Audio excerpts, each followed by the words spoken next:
You wanna know the worst thing about being a detective in Draft League City? You never seem to have enough damn time.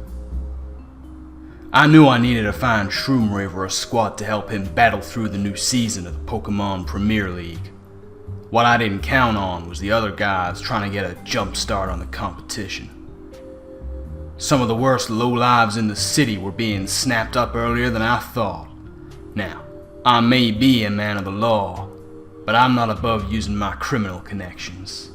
I still got contacts in the underworld, and I was gonna need to call in every favor I could. It was time to assemble a team. First on my list were Slippery Pete and Jimmy the Face. These two were jack of all trades, using every skill they had to evade capture and imprisonment. Light on their feet, good in a fight, able to use traps and devices to get what they wanted. I even heard Jimmy had added to his arsenal with an experimental procedure to temporarily power himself up and terrorize anybody who stood in his way with that cudgel he always carried around with him. They were the perfect pair to start Shroom's squad. Next, I had to pay a visit to the little man. He owned a couple of speakeasies in the rougher parts of town, but he and I had an understanding that had been going on for years now. He was one of my most trusted informants, so I took a trip to one of his establishments to secure his services. But it weren't just him. The little man ran the moonshine industry in the city, and the sommelier was his right-hand man. He was set up in a whiskey store near the coast, and when the lights were on, he was in to do business. Once the little man was on board, the sommelier was quick to follow. Another big name in the business, dignified and proper, but not afraid of a fight. But with so many big names already paid for, I was gonna need some security, and Big Tony Valia was the only name on my list. He ran the protection racket in this town, and he always knew the best ways to keep his underlings and compatriots safely out of too much danger. His own combat skills weren't anything to shake a stick at either. Paying for his services for the season would be a huge boost to our chances. But we still needed a couple of heavy hitters, guys who were right at home in the thick of it. Lucky O'Brien had come over from his homeland to make a name for himself, and he did that by finding the biggest, baddest guys in town and beating the hell out of them. I had to get him on my team, and I needed his buddy Fingers LaRue too. When a door needed opening, Fingers was the guy. He may have had a toxic personality and an unpredictable fighting style, but Lucky kept him in line. They were one of the most feared duos on the streets, and now they were on my payroll.